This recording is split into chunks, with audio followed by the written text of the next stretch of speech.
There is not one war on Christmas. There's actually three.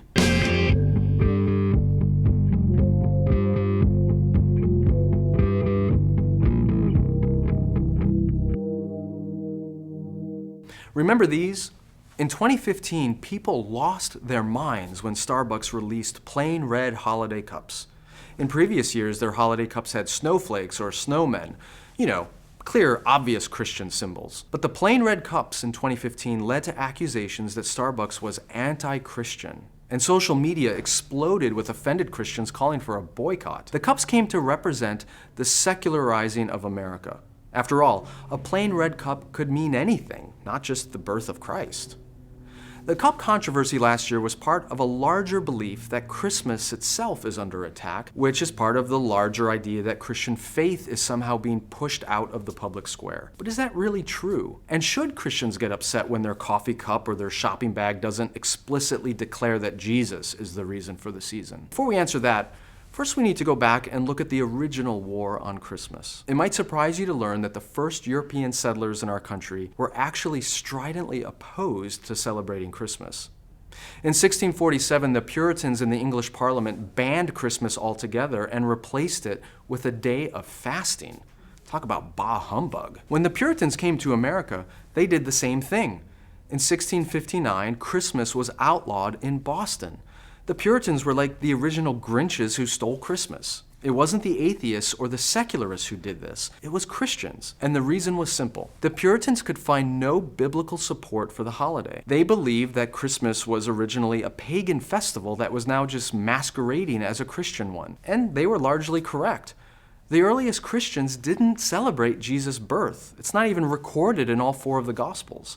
Instead, the earliest Christians emphasized his death and resurrection. Easter, not Christmas, was the high holy day of the church. If you want to know more about where Christmas actually came from, you should really check out Phil Vischer's video with his puppets and monkeys and stuff. It's worth watching. It's good stuff. But this anti-Christmas view was widely held in America throughout the 19th century. In 1855, newspapers in New York reported that most churches were going to be closed on Christmas Day because they did not accept it as a holy one. And by the 1860s, less than half of the states recognized Christmas as a legitimate holiday. Think about that. 150 years ago, most people living in the U.S., including most Christians, did not celebrate Christmas. So what changed? Well, two things.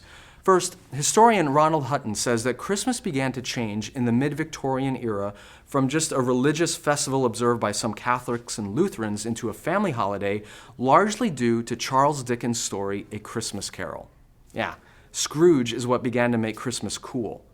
Secondly, and more importantly, in the late 18 and early 1900s, retailers were looking for a new way to draw shoppers into their stores. And they latched onto this obscure gift-giving figure from European folklore. By the 1920s, Old Saint Nick was firmly established as the new face of Christmas, and retailers used him to get more and more people into their stores. For many Protestant Christians in America who had never before celebrated Christmas, it wasn't Jesus that got them celebrating the day, it was Saint Nick. It was shopping.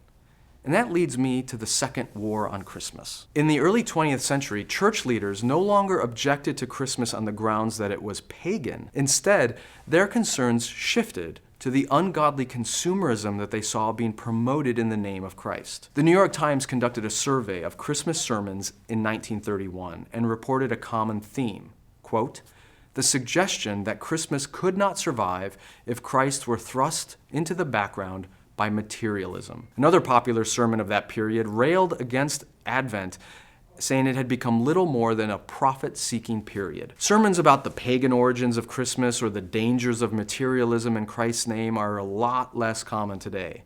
And that brings me to the third war on Christmas. In 2005, the Catholic League criticized Walmart for not using the word Christmas in their holiday marketing.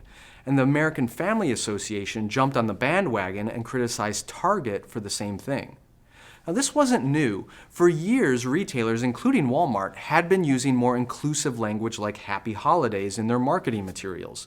But what really got things going in 2005 was this guy, Fox News conservative anchor Bill O'Reilly. He jumped on the Walmart and Target stories as examples of political correctness running out of control.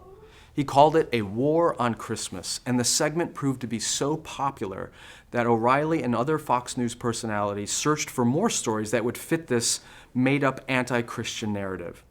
Never mind the fact that Fox News at the same time was selling holiday ornaments with Bill O'Reilly's name on them on their holiday list shopping page so that you could decorate your holiday tree. It's remarkable how much things have changed in 150 years. Conservative Christians have gone from being afraid that Christmas was a pagan holiday in the 19th century to being offended that Christmas was materialistic in the 20th century to being outraged that our culture's materialism is not explicitly done in the name of Christ in the 21st century. Sadly, the so-called war on Christmas campaigns that we see every year being pushed by some Christians now say far more about the church's captivity to consumerism than it says about our commitment to Christ. So this year, when you're handed a latte in a plain red cup, or if the girl at the checkout register wishes you happy holidays, rather than being offended, remember, in America, Jesus has never really been the reason for this season, but he should always be the reason we choose to love our neighbors. Thanks for watching. Please put your comment below. Let me know what you think about the so-called war on Christmas. And be sure to check out my other resources at skyjethani.com. You can sign up for my free email newsletter or subscribe to my daily devotional, which goes out 5 days a week and helps you start the day with God. Also, check out my books and my new short monographs, as well as the Phil Vischer podcast, which releases every Tuesday.